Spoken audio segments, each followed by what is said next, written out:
सत्यनाथ जी ये एक्चुअल हमारे पिक्चर के सुपर हीरो हैं और अगर आप इनके बारे में पता लगाएंगे तो बीबीसी, CNN, अल जजीरा इन सब ने इनके ऊपर कभी ना कभी डॉक्यूमेंट्रीज बनाई हैं।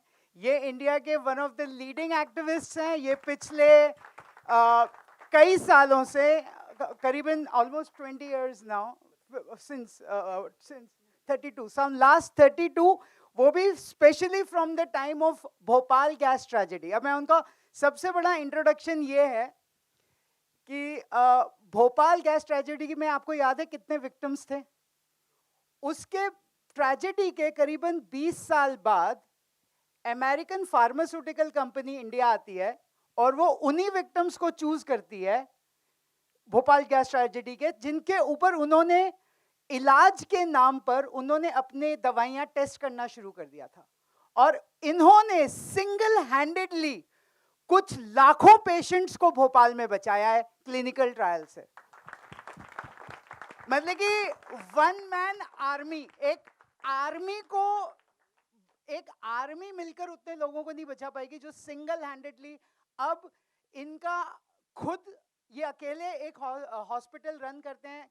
जो लोग ट्रायल विक्टिम्स रहे हैं उनका देखभाल करने के लिए उनका हॉस्पिटल चलता है भोपाल में, जिसका नाम है संभावना ट्रस्ट। और वर्ल्ड वाइड, हम लोगों को शायद कम पता होगा, मगर वर्ल्ड वाइड स्टूडेंट्स, बच्चे लोग अपने जेब से 25,000 donators from around the world donate and run Sambhavna. So that's his achievement. और क्लिनिकल ट्रायल के बारे में इंडिया में इनके अलावा और इनसे बड़ा कोई शायद ही आपको एक्सपर्ट मिलेगा। और दूसरे जो हमारे साथ अमर जी हैं वो भी बहुत जल्दी ज्वाइन करेंगे क्योंकि वो यूएस में अभी वो एक इम्पॉर्टेंट कॉन्फ्रेंस में है। वो भी लेटर प्रेस के साथ आज नहीं but in coming few weeks वो जरूर ज्वाइन करेंगे। But now handing over to the superman himself, Satyanath Sarangi. ये हमारे लिए बहुत मुश्किल है इस तरह की बात सुनना अपने बारे में, सच कहता हूँ। पर आप सब जानते हैं गैस हादसे में क्या हुआ। एक अमेरिकी कंपनी मुनाफे के लिए एक ऐसे खतरनाक कारखाने को लगाया आबादी के बीच में, और जिसके सारे दस्तावेज हमारे पास मौजूद हैं, जिससे पता चलता है कि जानबूझकर उस कंपनी की जो डिज़ाइन, उस कारखाने की डिज़ाइन वो ख़राब बनाई गई, जानबूझकर पैसे बचाने के लिए, मुनाफा बढ़ाने के लिए। और उसका जो नतीजा हुआ, जिसके चलते आज तक कुछ 25,000 से ज़्यादा लोग मारे गए हैं। More than 500,000 people were exposed to one of the most deadly chemicals known to man, which is methyl isocyanate.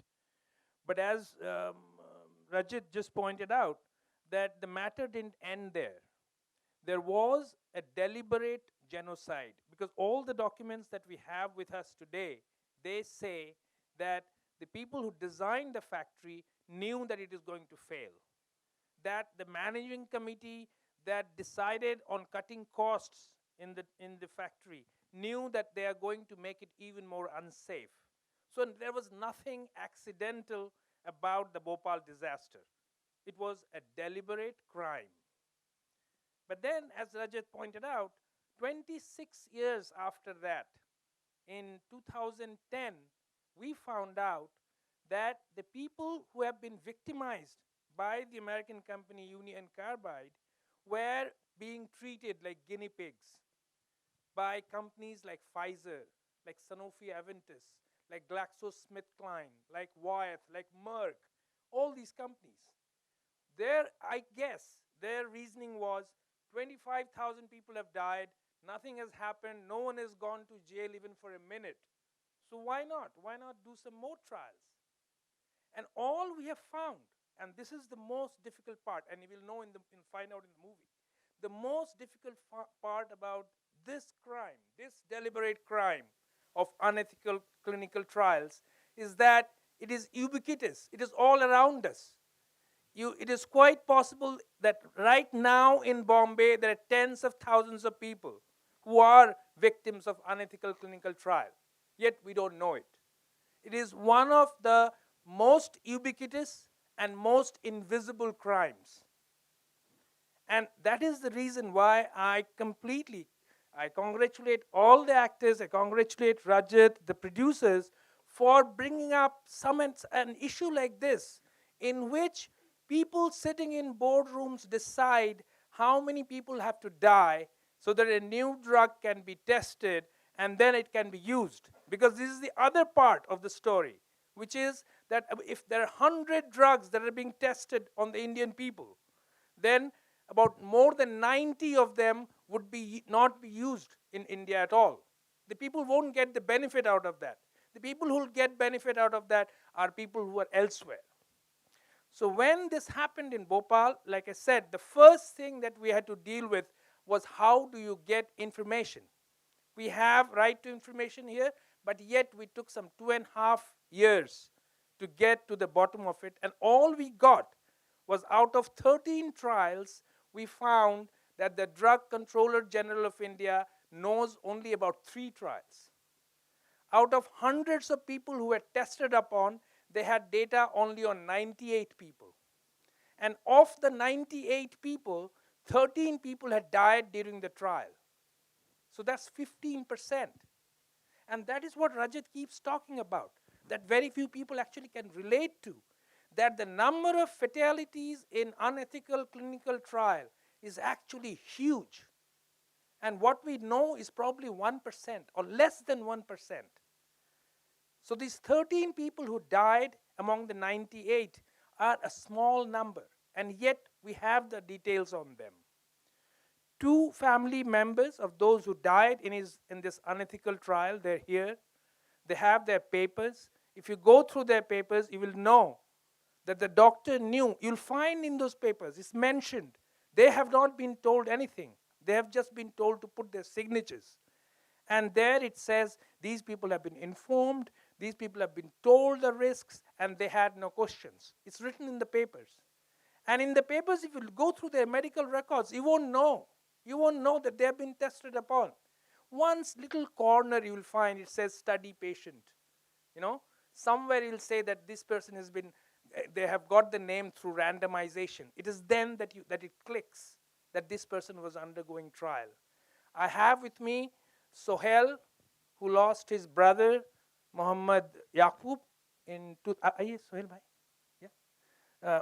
Lost his brother in 2007. He was admitted to the hospital on 6th, operated upon on 7th, and he died 13 days later. He's struggled hard to get those papers. Till today, the doctor who performed this, the doctor who got money from the company, of which nothing was shared, he was given no compensation, no information. So he's one of them, and Mr. Mujahid, who lost his father in the same hospital. And mind you, people were going to these hospitals, gas victims were going to these hospitals because treatment was free there, because that hospital was set up with money from Union Carbide. So the people were going to the doctor thinking they're getting free treatment, and the doctor was seeing each of these patients as people whom he could make money from, because the doctors were being paid about 96,000 to a lakh per person. And none of these persons were ever told what was being tested and why. Nothing. And yet you go through the papers and they'll say, we have explained everything, they've understood everything, and they have no questions to ask. I'll now request Sohail bhai and Mujahid bhai to narrate their story briefly. Hello, मेरा नाम मोहम्मद सोहेल है। मैं मध्य प्रदेश के भोपाल शहर से हूँ। मेरे भाई का स्वर्गवास सन 2007 के अंदर हुआ था, जो कि अगस्त के 20 तारीख को हुआ था। तो मेरे को पता नहीं था कि उनके ऊपर ड्रग किया गया है। तो मेरे को सेतु जी और इनकी मिसेज रचना जी ने मेरे को 2012 में बताया कि आपके भाई के ऊपर ड्रग हुआ था। तो जब मेरे को पता चला तो मेरी जानकारी नहीं थी। जब मैंने जानकारी हासिल करी रचना जी के माध्यम से, सेतु जी के माध्यम से, तो मैंने उसके लिए ITI दाखिल किया। जब ITI दाखिल किया मैंने ITI, तो जब मैंने उसकी फॉर्मेलिटी पूरी करी तो डॉक्टरों ने मेरे को मतलब काफ़ी परेशान किया, नहीं दिया मेरे को। तो उन्होंने ITI दाखिल करने के अंदर पूरे 4 महीने लगा दिए। जब 4 महीने के बाद उन्होंने मेरे को ये सब चीज़ें कागज़ दिए, तो वो कागज़ उन्होंने इस प्रकार के दिए कि मतलब फ़ोटो कापी थी लेकिन बिल्कुल ब्लैक करके दी, ताकि मतलब किसी की पढ़ाई में नहीं आ सके। और उसके बाद भी मतलब जब उन्होंने फ़ाइल दे दी तो उसके बाद भी उनसे रहा नहीं गया। तो तरह-तरह के शहर के बड़े रसूखदार लोगों को उन्होंने भेजाया, कंप्रोमाइज़ की बात करी, काफ़ी मोटी रकम देने को तैयार थे, लेकिन हमने रकम नहीं ली। लिहाजा ये हुआ कि हमने रकम नहीं ली, तो उनको वहाँ से हॉस्पिटल से नौकरी छोड़ के जाना पड़ा। जब नौकरी छोड़ के जाना पड़ा तो सन 2012 के बाद से वहाँ पे डायरेक्टाइल बंद हो गए।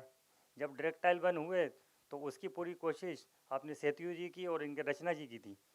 अगर यदि हम उस वक्त पैसे ले लेते तो हमारे भोपाल शहर के फिर कोई भी भाई नहीं बच पाते, तो आज तक वहाँ पे डायरेक्टाइल चलता रहता।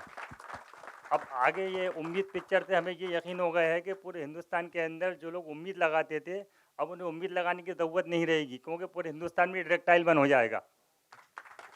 और आप लोगों ने जितनी अच्छी परफॉर्मेंस करी है, जितने अच्छे कलाकारी से आपने बताया है, मतलब उसके अंदर किसी को भी समझने में कुछ भी समय नहीं लगेगा। एक ज़रा सा बच्चा भी इस चीज़ को समझ लेगा कि इसके अंदर क्या गलत है और क्या सही है।